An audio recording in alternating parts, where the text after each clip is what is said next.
विघ्न विनाशक गणपति जी की जय। सभी कष्टों को दूर करने वाले और मन की इच्छाओं को पूरा करने वाले गणेश जी की कहानी आज आप सुनेंगे। और अगर आपको कहानी पसंद आए तो इसे लाइक करें और कमेंट बॉक्स में गणेश जी की जय ज़रूर लिखें। गणेश जी और मालिन की कहानी। एक बार एक नगर में एक मालिन रहती थी। उसके पति चल बसे थे। उसका एक 4 साल का पुत्र था। सास कठोर हृदय की स्त्री थी। वह बहू को बहुत तकलीफ देती। एक दिन सास ने बहू को और पोते को घर से निकाल दिया। वे दोनों रोते हुए चलते चलते एक जंगल में जा पहुँचे। वहाँ एक बड़े पेड़ के नीचे बैठ गए। वहाँ से थोड़ी दूर पर एक गणेश जी का मंदिर था।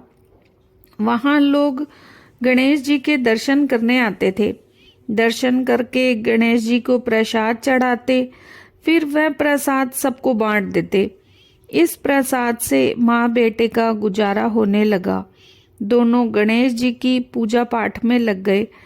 एक दिन उन्होंने सोचा, क्यों ना हम भी जंगल से फूल लाकर बेचें। वे रोज जंगल से फूल लाकर उसकी माला बनाकर बेचने लगे। साथ में पूजा की सामग्री और प्रसाद भी बेचने लगे। इससे उनको आमदनी होने लगी। गणेश जी की कृपा से आमदनी बढ़ने लगी। जल्दी ही उन्होंने एक मकान और एक दुकान बना लिया। एक राजा की लड़की मंदिर में रोज पूजा करने आती थी।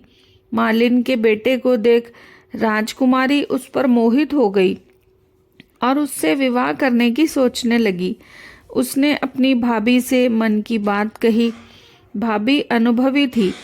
उसने कहा, ये तो मालिन का बेटा है और तुम एक राजा की बेटी हो। यदि तुमने इससे विवाह किया तो तुम्हारी बहुत बेइज्जती होगी। पर राजकुमारी अपनी बात पर अड़ी रही। उसने कहा, मैंने तो प्रतिज्ञा कर ली है, मैं इसी से विवाह करूंगी। भाभी ने घर आकर सारी बात राजा को बता दी।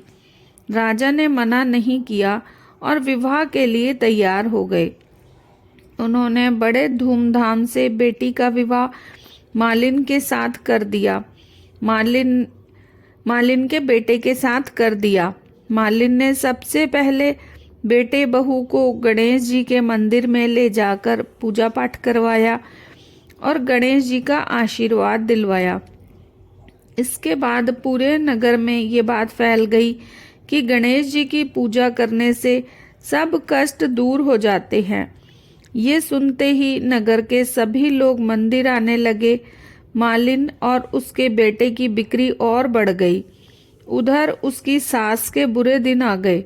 अन्नदाता उससे रूठ गए और वह भूखों मरने लगी। एक दिन वह रोती धोती उसी गणेश जी के मंदिर में आ पहुंची।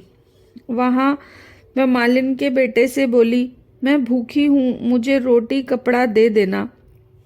इसके बदले में मैं तुम्हारा सारा काम कर दूंगी। लड़के को दया आ गई और उसे काम पर रख लिया। उसने अपनी दादी को नहीं पहचाना। जब मालिन घर आई तो उसने सास को पहचान लिया। वह सास से बोली, सासू जी आप यहाँ कैसे? सास ने पोते की तरफ इशारा करके कहा, मेरी इस सेठ के यहाँ नौकरी लग गई है। बहू बोली, ये आपका पोता है और ये घर भी आपका ही है, ये दुकान भी आपकी ही है। जब आपने हमें घर से निकाला तब गणेश जी ने हमारी रक्षा की। बहू की बात सुन सास बोली, मेरी करनी मैंने भोग ली। बहू बोली, सासू जी अब आप हमारे यहाँ रहो और पोते का सुख देखो। हे गणेश जी महाराज, जैसा सुख आपने मालिन को दिया वैसा ही सुख सबको देना। आपको ये कहानी कैसी लगी कमेंट करके ज़रूर बताएं।